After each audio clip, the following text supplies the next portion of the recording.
En 1996, 56 voluntarios participaron en un estudio para probar un nuevo analgésico llamado Tribaricaine. En cada sujeto, un dedo índice se cubría con el nuevo analgésico, mientras que el otro permanecía inalterado. Luego, metieron ambos dedos en unas pinzas dolorosas. Los sujetos informaron que el dedo tratado dolía menos que el no tratado. Esto no debería ser sorprendente, excepto porque Tribaricaine no era un analgésico, solo una falsa pócima sin propiedades analgésicas algunas. ¿Qué hizo que los estudiantes confiaran en que funcionaba? La respuesta radica en el efecto placebo, un fenómeno inexplicado en el que con fármacos, tratamientos y terapias supuestamente beneficiosas y que con frecuencia son falsas, la gente milagrosamente se siente mejor. Los médicos usaban el término placebo ya en los años 1700 al ver el poder de los fármacos falsos para mejorar síntomas en los pacientes. Se administraban cuando no había fármacos adecuados o cuando alguien se creía enfermo. De hecho, placebo significa complaceré en latín, en alusión a una historia de calmar a los pacientes con problemas.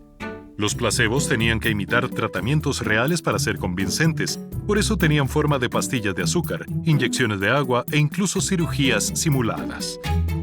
Pronto, los médicos vieron que engañar a la gente así tenía otro uso, en ensayos clínicos. Por 1950, los investigadores usaban placebos como herramienta para probar nuevos tratamientos.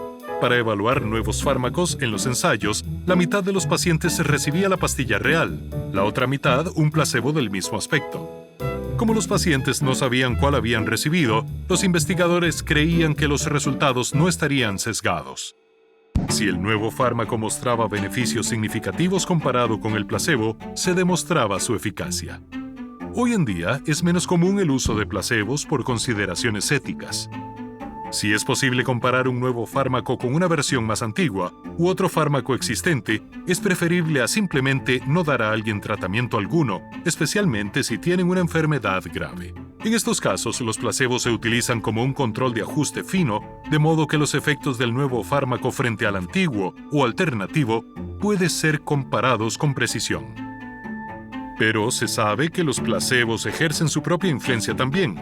Gracias al efecto placebo, los pacientes experimentan alivio en una variedad de dolencias que incluyen problemas cardíacos, asma y dolor severo, a pesar de haber recibido una cirugía simulada o fármacos falsos. Estamos tratando de entender por qué. Algunos creen que en lugar de ser real, el efecto placebo se confunde con otros factores, como que los pacientes intentan complacer a los médicos reportando falsas mejoras. Por otra parte, los investigadores piensan que si alguien cree que un tratamiento falso es real, sus expectativas de recuperación activan factores fisiológicos que mejoran sus síntomas. Los placebos parecen poder causar cambios medibles en la presión arterial, el ritmo cardíaco y la liberación de químicos que mitigan el dolor, como las endorfinas. Eso explica por qué los sujetos a menudo dicen que los placebos alivian su malestar. Los placebos pueden reducir los niveles de las hormonas del estrés, lo que puede ralentizar los efectos de una dolencia. Entonces, ¿no deberíamos celebrar los beneficios del placebo?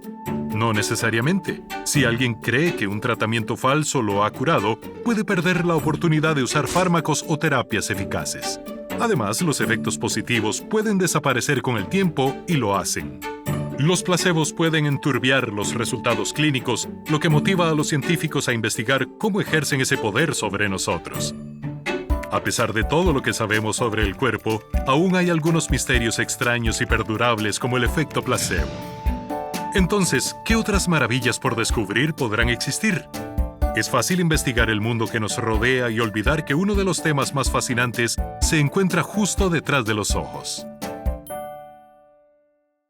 TED se esfuerza por ofrecer contenido educativo gratuito de alta calidad a tantas personas como sea posible en la mayor cantidad de idiomas. Ayuda a apoyar nuestra misión sin fines de lucro donando a nuestro Patreon. Y no olvides suscribirte a este canal.